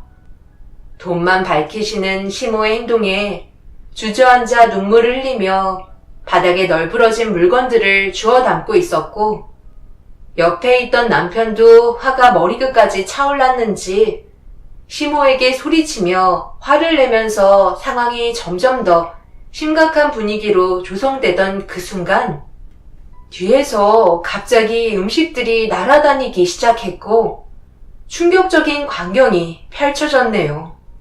형님이 시모를 향해 밥상에 있던 반찬들을 손으로 쥐어들고 얼굴을 향해 던지면서 난리를 치시더니 자르지 않고 접시에 올려두었던 포기김치를 시모의 얼굴을 향해 내리치셨습니다.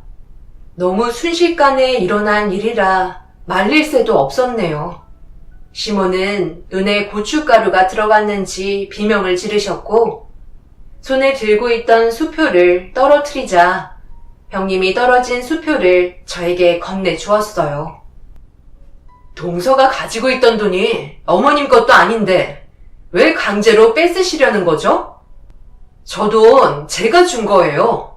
사는 게 어렵다고 힘들어하는 모습을 지켜보고 있는 게 너무 마음이 아파서 이 사람이랑 의논하고 2천만 원 봉투에 넣어서 줬어요.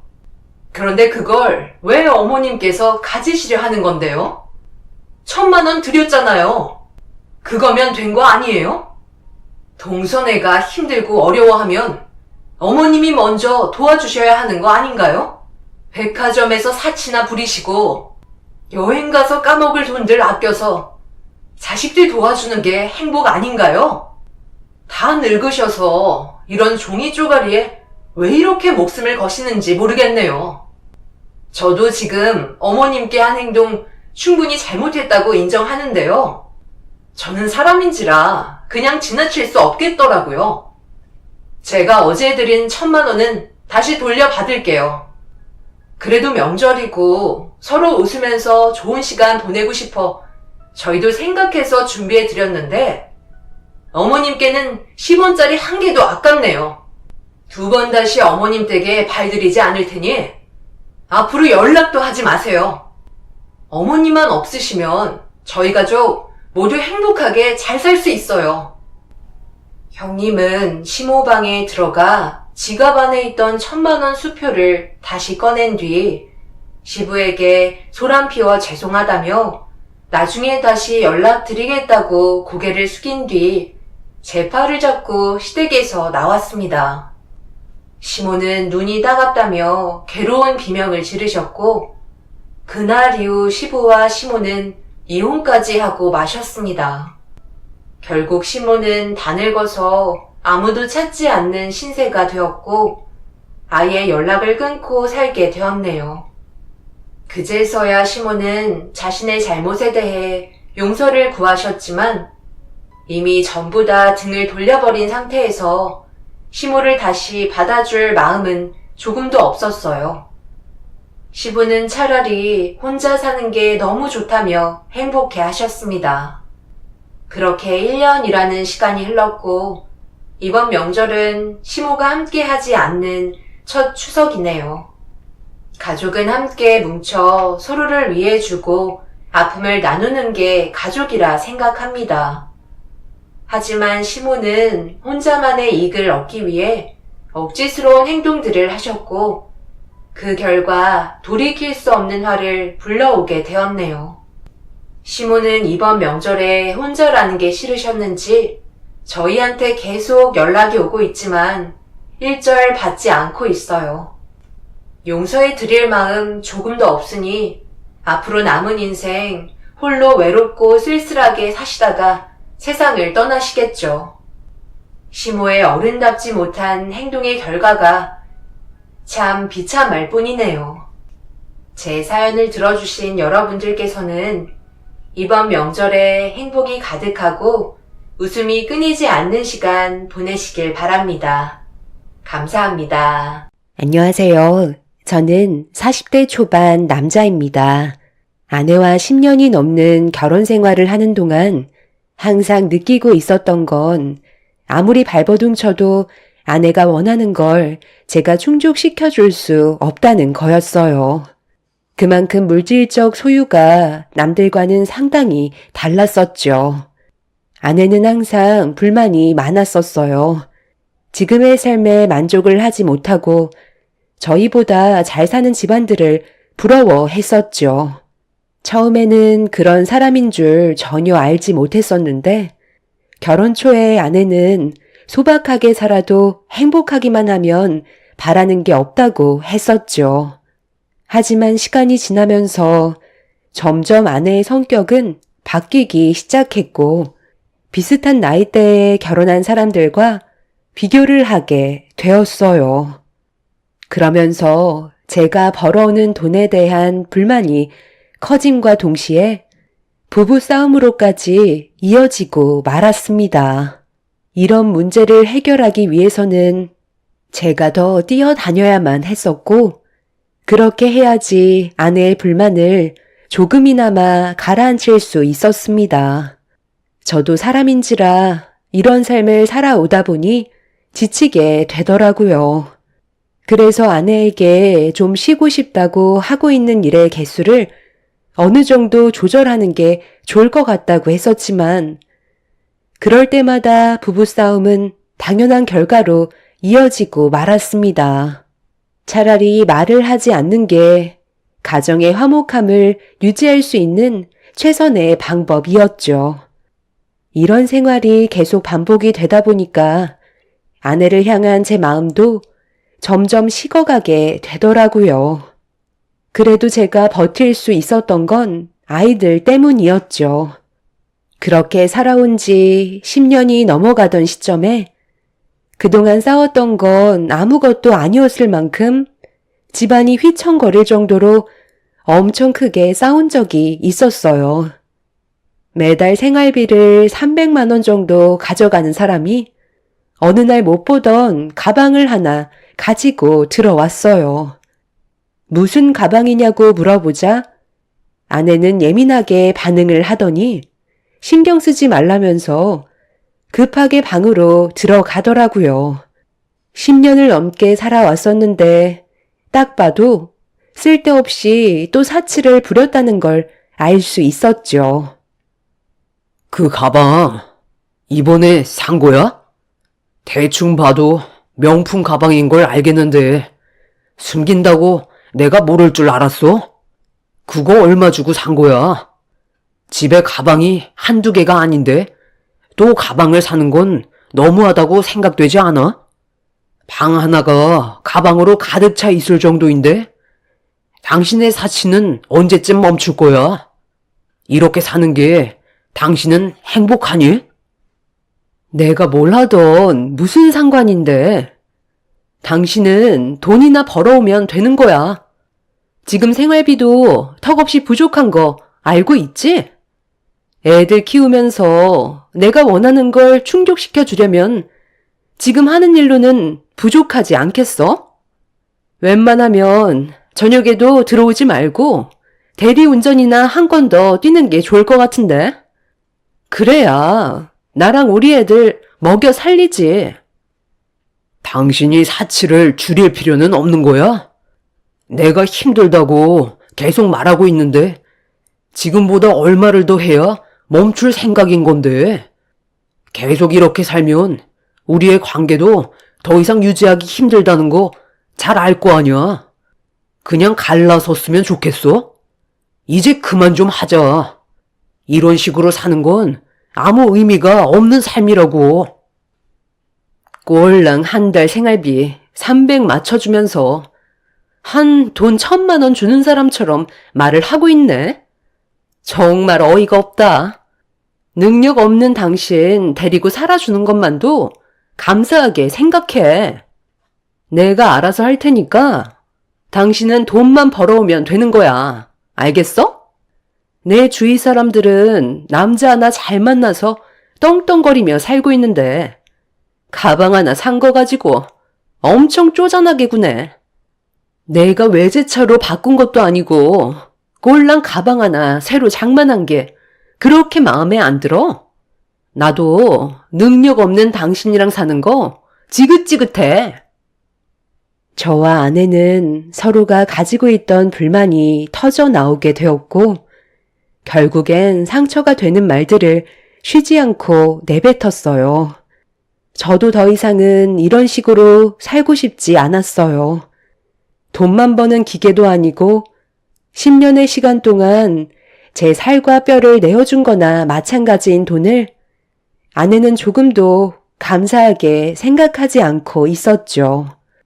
결국 저희는 그날 이혼하자는 말까지 나오게 되었고 한동안 냉전의 시간이 흘러버렸습니다.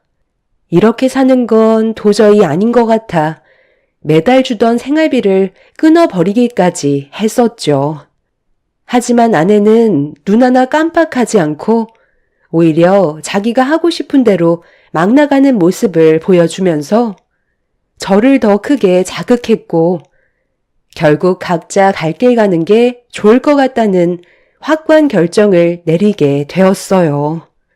더 이상 아내와 함께 하기에는 많은 어려움이 있을 것 같다고 처갓댁에 찾아가 하소연을 하고 말았습니다. 그동안 많이 참아왔었습니다. 이제 그만하고 싶네요. 제 능력으로는 저 사람을 충족시켜줄 수는 없을 것 같아요. 아이들도 제가 키우겠습니다. 여자들은 원래 다 그래. 그 정도 안 쓰고 사는 게 어디 있어? 돈 써들고 세상 떠날 것도 아닌데 사는 동안 하고 싶은 거 하게 놔두면 좋은 거 아니야? 자네가 내 딸과 결혼하고 싶다고 했을 때 뭐라고 그랬어? 모든 걸 다 내어줘서라도 행복하게 만들 테니 내 딸을 달라고 했잖아. 그럼 이 정도는 각오하고 데려간 거 아니야? 그런데 10년이 지나고 나서야 내 딸을 도로 데려가라는 게 말이 되나? 서로 지지고 볶고 얼굴을 붉혀도 이혼만큼은 허락해 줄 수 없네. 자기가 부족한 건 생각도 안 하고 이혼하자는 말부터 꺼냈다니까. 이럴 거였으면 애초에 결혼도 하지 않았지. 당신 때문에 내 인생 10년이 날아갔다고. 자네가 이렇게까지 무책임한 놈인 줄 알았으면 내 딸을 주지도 않았지. 내 딸 인생은 어떻게 보상해 줄 텐가? 이혼을 할 거면 그만큼 대가가 필요하지 않겠소? 대가라뇨? 저 사람만 인생을 허비했나요? 제 10년도 같이 쓸어내려 갔다고요. 제가 얻은 건 뭔데요? 아무것도 남아있지 않은 빈 껍데기만 있는 상태잖아요. 알뜰살뜰 모아서 삶이 좋아질 수 있게 노력이라는 건 단 한 번도 하지 않은 저 사람 때문에 애들도 제대로 된 삶을 살아가지 못하고 있는 상황인데 그런 말이 나와요? 장인 장모는 제가 무조건 잘못했다며 자기 딸을 데려갔으면 평생 책임을 져야 한다고 이혼만큼은 무조건 반대를 하고 있었습니다. 생각했던 거와 다르게 전혀 다른 말을 듣게 된 터라 너무 화가 치밀어 올랐어요.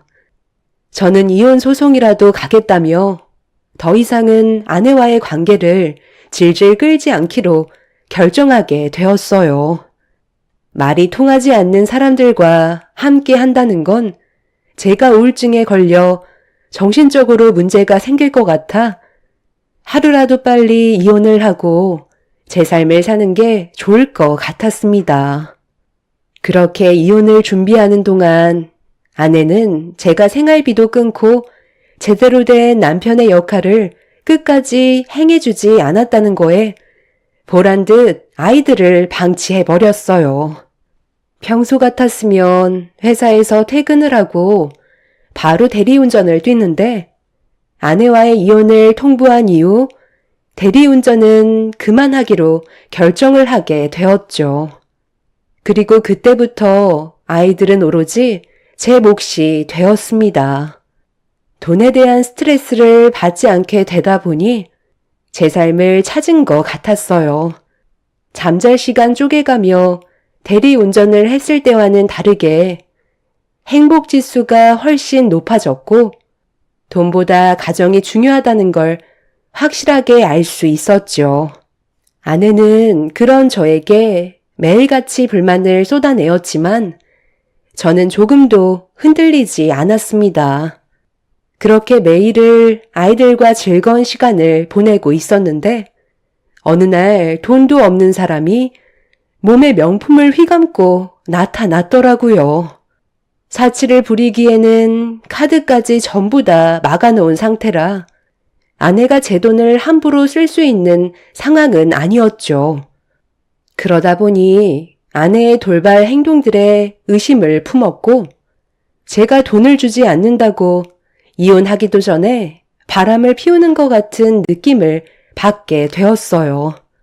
갈 때까지 가는 아내의 행동에 그냥 넘어갈 수 없었던 저는 제발 정신 차리라고 한마디 싸붙였네요. 그렇게 살면 당신 인생이 행복하다고 느껴져? 내가 봤을 때 그거 병이야. 생활비 끊었다고 나 몰래 다른 남자 만나고 있는 거지? 그러지 않고서야 지금 당신이 걸치고 있는 것들 살 수 있는 능력이 안 되잖아. 웬만하면 이혼하기 전까지는 쓸데없이 바람 피우는 행동은 자제해 주는 게 좋지 않겠어? 내가 뭘 하던 당신이 뭔 상관인데? 어차피 갈라서면 남남 아냐? 나도 살 길을 찾아야 할 거 아냐? 능력 없는 당신같이 찌질한 남자 만나고 싶지 않거든.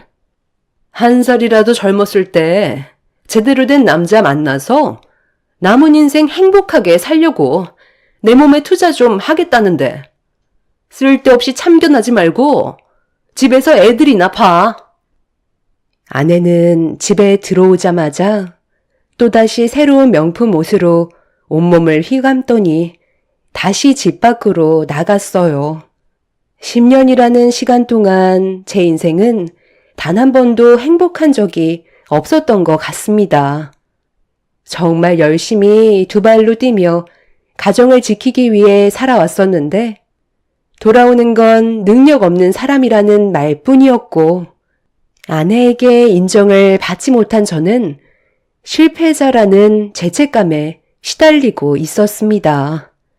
어떻게 해서든지 가정을 지키고 싶었던 것 뿐이었는데 그렇지 못했던 게 너무 마음이 아팠었죠. 그렇게 아내와 이혼을 통보하고 정신적으로 힘든 삶을 살아가던 어느 날 매일같이 아이들과 제가 자고 있을 시간인 늦은 새벽이 되어서야 집에 조심히 들어왔어요. 방문을 살짝 열어 문틈으로 아내를 바라봤는데 양손 가득 명품 가방들과 옷들이 가득하더라고요. 꽤 지쳐있는 얼굴을 하고 있었지만 가지고 들어온 명품들을 바라보면서 뿌듯해하고 있었습니다. 그때 아내가 저와 이혼도 하기 전에 외도를 하고 있다는 게 확실해 보였고 저에 대한 마지막 예의가 아닌 것 같아 화가 치밀어 오른 저는 확실한 증거물을 만들어 아내에게 제대로 된 위자료 청구 소송까지 갈 생각을 가지고 있었습니다. 그때부터 아내의 뒤를 미행해야겠다는 결정을 내리게 되었고 다음날부터 아내를 따라다니기 시작했어요. 그런데 이 사람이 정신이 나갔는지 남자를 한두 명 만나고 있는 게 아닌 듯 보였습니다. 전화 통화를 받더니 잠시 뒤 한 건물 안으로 들어갔고 한참 뒤에나 나오던 아내는 작은 명품 가방 하나를 들고 나왔죠. 그리고 또 다른 지역으로 옮긴 아내는 누군가를 기다리는 듯 보였고 전화가 왔는지 반갑게 웃으면서 대화를 나누다가 또다시 건물 안으로 들어갔습니다. 이런 일들을 반복적으로 하던 아내는 어느새 집에 도착했을 때 양손 가득 명품들이 한가득 쌓여 있었어요. 아내는 자기가 원하는 걸 얻기 위해 다른 남자들 집에 들어가 원하는 걸 내어주고 대신 명품을 받는 것 같은 느낌이 들었어요. 왜 이렇게까지 하는지 이해를 할 수가 없었죠. 한참 동안 집에 들어가지 못하고 온갖 상상을 하던 저는 아내가 도대체 어떤 일을 저지르고 있는지 확인해 보기 위해 집으로 들어가 명품 물건들을 정리하고 있는 아내를 돌려 세운 뒤 대화를 시도했습니다. 나는 당신과 할 말이 없는데 뭐가 더 남은 거야? 또 쓸데없는 말 할 거면 그만 내 방에서 나가줬으면 좋겠는데. 당신이야말로 어디 갔다 온 건데? 애들 배고파하는 거 안 보여? 쓸데없는 짓 할 시간에 애들이나 챙기지 그래? 내가 애들 볼 때는 그래도 끼니는 거르지 않게 했거든. 당신은 도대체 할 줄 아는 게 뭐야? 당신 요즘 뭐라고 다니길래 이렇게 많은 명품들을 가지고 집에 들어오는 거야? 나 말고 다른 남자 만나고 있기라도 한 거야? 우리 아직 법적으로 부부인 거 몰라? 내가 남자를 만나던 뭔 짓을 하던 그게 당신이랑 무슨 상관이야? 나는 가지고 싶은 걸 충족시켜주지 못하는 능력 없는 당신 때문에 지질이 궁상처럼 살 바엔 다른 사람들이 원하는 걸 내어주고 그에 대한 대가를 얻는 삶이 훨씬 좋다는 걸 깨달았어. 그걸 뒤늦게 깨달았지만 그래도 나는 지금 상당히 만족하고 있다고. 부자들은 확실히 다르더라고. 나도 능력 있는 좋은 남자 빨리 만나서 제대로 된 인생 살아봐야 되지 않겠어? 나 정도 얼굴에 몸매가 되니까 남자들이 달려드는 것 봐. 돈 많고 능력 있는 남자가 애 딸린 이혼녀를 누가 좋아해 준다는데? 그 사람들은 눈이 없냐? 당신이 뭔가 착각하고 있는 것 같은데. 당신은 그냥 놀잇감에 불과한 거라고. 명품에 눈이 멀어 이용당하고 있는 걸 모르고 사는 당신이 정말 한심하다. 나이가 몇인데 아직까지도 철없는 생각을 가지고 있는 거야? 제발 좀 신경 꺼.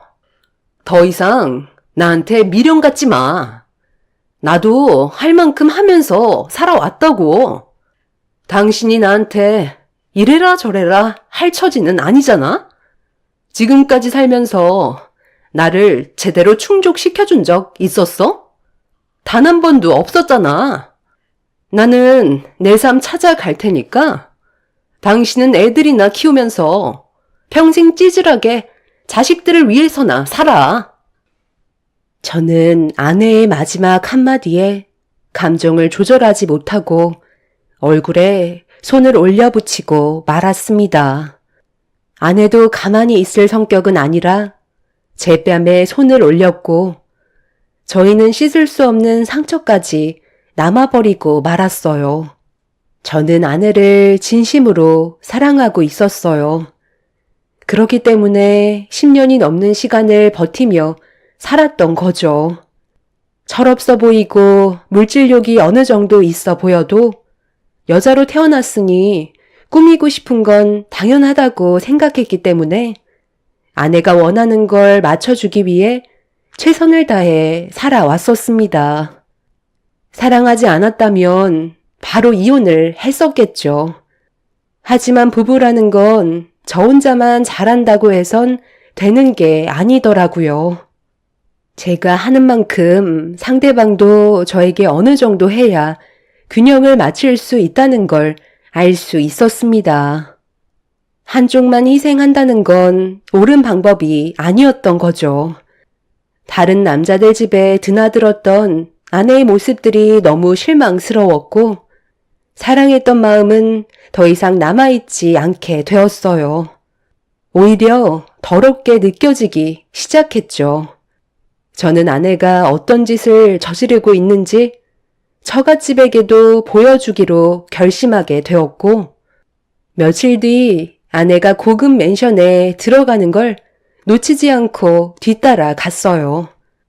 그리고 어느 집에 들어가는 것까지 확인할 수 있었죠.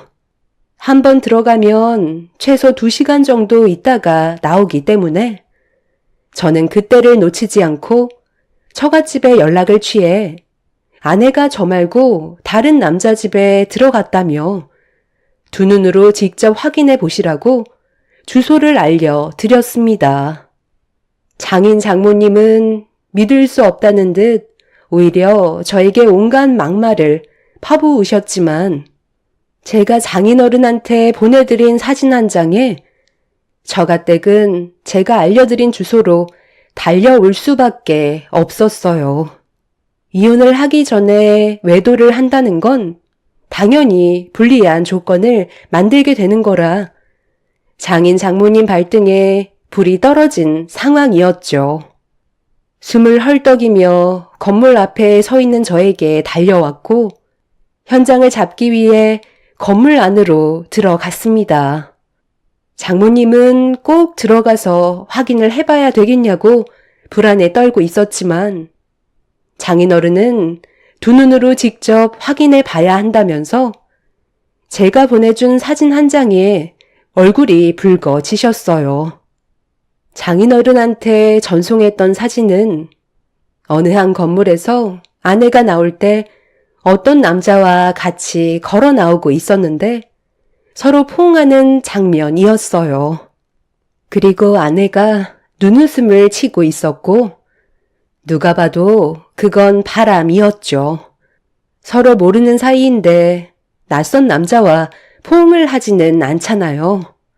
저는 그때부터 아내가 저 말고 다른 남자와 만나고 있다는 걸 확실하게 직감할 수 있었죠. 그렇게 아내가 들어간 문 앞에 멈춰서서 모자를 푹 눌러 쓴 채 배를 눌렀고 집안에서 아내가 저보고 누구냐며 제 신분을 확인하기 위해 물어보고 있었어요. 집안에서 아내의 목소리가 들려오자 장인어른과 장모님은 얼굴이 사색이 돼선 온몸을 부들부들 떨고 있었습니다. 제가 경비실에서 왔다며 물건 하나를 맡기셨는데 가져가지 않으셔서 도로 가져왔으니 사인하시고 다시 가져가라고 하자 문 앞에 놔두라며 문을 열어주려 하지 않았지만 중요한 물건이라고 하셨는데 문 앞에 두는 건 문제가 생길 수 있으니 직접 받으셔야 된다고 하자 아내는 잠시만 기다리라는 말과 함께 현관문을 살짝 열었고 저는 그때를 놓치지 않고 문을 활짝 열어 집 안으로 들이닥쳤어요.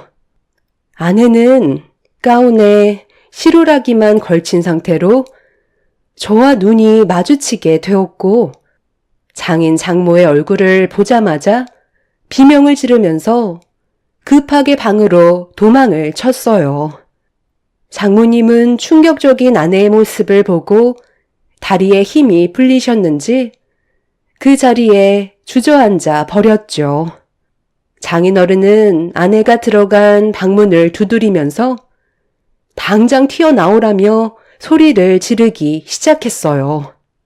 저도 너무 충격이었던 게 아내의 옷차림은 상상조차 하지 못했던 장면이었죠. 방 안에서 나오지 않는 아내에게 당장 튀어나오라고 화를 냈지만 방 안에서 끝까지 나오지 않길래 억지로 문을 따버린 뒤 방 안에 있던 아내를 확인하는 순간 상상도 못했던 광경이 눈앞에 펼쳐져 저희 모두는 경악을 하고 말았어요. 당신 지금 뭐 하는 짓이야? 내가 뭐 하는 거냐고 물어보고 있잖아. 당장 멈추지 못해? 이리 내놔. 이것들 전부 다 뭐야? 왜 이게 당신 가방에 전부 들어가 있는 건데? 아이, 내놔. 그건 내 거야. 당신이 뭔데? 내 일에 참견이야. 나는 타당하게 대가를 치르고 가져가는 거라고. 여긴 어떻게 알고 온 거야? 지금 날 미행한 거니? 그럼 지금까지 당신이 손에 들고 있던 명품들이 전부 다 이런 식으로 가져왔던 거였어? 이건 엄연한 범죄라고. 법적으로 처벌받을 수 있다는 거 몰라? 뭐가 문젠데? 나는 방 청소해주고 타당하게 받는 보상이라고.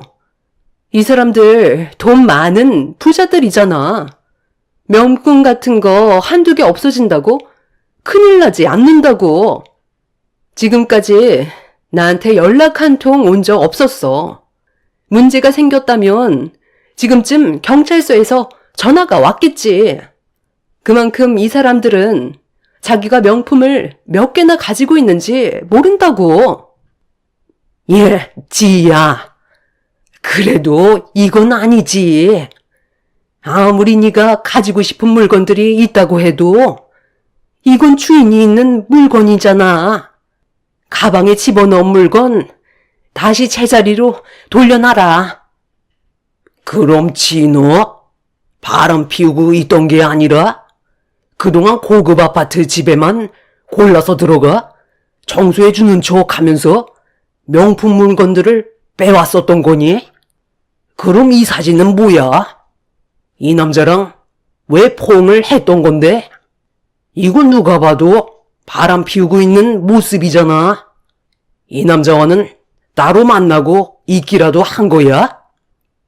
그 사람이 계속 나를 의심하는 것 같아서 일부러 그렇게 접근한 거예요. 남자들은 단순해서 자기한테 조금만 관심을 가져도 다른 생각을 하게 되잖아요. 내가 몰래 명품 옷 하나 가지고 나오려다가 가방에 집어넣었던 걸 봤는지 의심하는 것 같길래 잠깐 접촉해서 터치 좀 해준 것 뿐인데 그때부터 개인적으로 연락이 오더라고요. 저는 목적이 명품 옷이었기 때문에 더 이상의 관계는 없었다고요. 그냥 거기에서 끝이에요. 저도 나름 방법을 찾은 거고, 청소 의뢰 들어오면 잘 사는 집들만 골라서 대충 청소해주고 보상으로 받아간 것뿐인데 크게 잘못된 건 아니잖아요? 이제 집주인들 올 시간 됐어요. 마주치기 전에 빨리 나가야 된다고요. 이 문 망가뜨린 건 당신이 저지른 거니까 대신 보상해주고 와. 나는 먼저 나가야 된다고. 함부로 남의 집에 들어오는 게 더 큰 범죄인 거 몰라? 저와 장인 장모는 아내의 충격적인 행동에 할 말을 잃어버린 상태였어요. 남자들 집에 들어가 바람을 피우는 줄 알았는데 아내는 비싼 집만 골라 들어가서 명품을 훔치고 있던 거였습니다. 아무리 물질욕이 강하다고 해도 이런 행동을 저질렀다는 거에 너무 황당한 상태라 아내의 모습을 멍하니 바라보고 있었는데 아내는 뭔가 아쉬웠는지 제 손에 들려있던 가방을 빼앗아 옷장에 걸려있던 명품 옷들을 더 꺼내 구겨넣고 있었습니다. 장모님은 그 모습을 보며 눈물을 흘리셨고 저와 장인은 아무 말도 하지 못한 채 문제가 있는 아내의 행동을 바라볼 수밖에 없었어요. 그렇게 급히 집 밖으로 뛰쳐나가려는 아내를 붙잡아 저는 경찰에 신고를 하게 되었고 잠시 뒤 집주인분들과 경찰들이 집 안으로 들어오면서 사건은 마무리가 되었습니다. 결국 아내는 경찰서에서 조사를 받게 되자 피해본 사람들이 상당히 많다는 걸 알 수 있었고 아내의 집에 있던 명품 물건들은 제 주인한테 다시 돌아갔지만 많은 사람들이 피해를 보게 된 거에 대해 아내를 상대로 소송을 걸었습니다. 결국 법적인 처벌을 면하지 못하게 되면서 징역을 살 수밖에 없었어요. 장인어른은 자기 딸이 받게 될 처벌 정도를 최대한 낮추려고 변호사를 선임해 여러 가지 방법을 동원했고 정신질환이 있다는 문제로 밀어붙이면서 아내의 징역을 어느 정도 감형받게 할 수 있었습니다. 하지만 한두 명이 피해를 본 게 아니었기 때문에 그에 따른 위자료도 같이 보상을 해줘야만 했었죠. 아내는 이렇게 된 게 전부 다 제 탓으로 돌리고 있었어요. 능력이 없는 저를 만나 제대로 된 삶을 살지 못해 가지고 싶은 걸 가질 수 없는 자신의 인생이 너무 불쌍해 이런 방법을 선택한 거라고 모든 걸 제 탓으로 돌리고 있었어요. 아내와 살면서 단 한 번도 쉰 적 없이 모든 걸 해주기 위해 밤낮 가리지 않고 일만 해왔었는데 아내에게는 그저 부족한 남편일 뿐이었던 거죠. 그날 이후 저희는 이혼을 했고 지금 현재 저는 아이들과 함께 살아가고 있습니다. 아내는 앞으로 6개월의 징역을 살아야 하지만 그 시간 동안 자기가 무엇을 잘못했는지 되돌아봤으면 좋겠어요. 그리고 다시 사회로 나왔을 때는 제대로 된 삶을 살길 바랄 뿐입니다. 아이들이 상처받을까봐 이런 상황을 말하지 않고 있지만 엄마만 기다리고 있는 아이들이 너무 불쌍하기만 하네요. 제가 그렇게 잘못한 건가요? 능력이 없는 게 죄라면 할 말 없지만 그래도 저는 최선을 다했는데 그걸 알아주지 못한 아내한테 너무 서운하네요. 앞으로 어떻게 살아야 할지 모르겠어요. 부모님께서는 아이들의 교육적인 문제에서도 이혼을 한 게 잘한 선택이라곤 하지만 마음이 씁쓸합니다. 제가 진심으로 사랑했던 여자가 변해버려 이혼을 하게 된 거니까요. 저희 부모님께서는 아내가 다시 사회로 나와도 절대 못 고친다며 또다시 같은 범죄를 저지를 거라고 합니다. 그래서 이혼을 한 부분에 대해서는 마음 아파하지 않아도 된다고 하지만 아내의 저런 모습을 보니 안타깝기만 하네요. 앞으로 아이들을 위해 또다시 열심히 살아가겠지만 아내도 하루빨리 정신을 차리고 제대로 된 삶을 살았으면 좋겠어요. 제 사연을 들어주신 분들 감사합니다.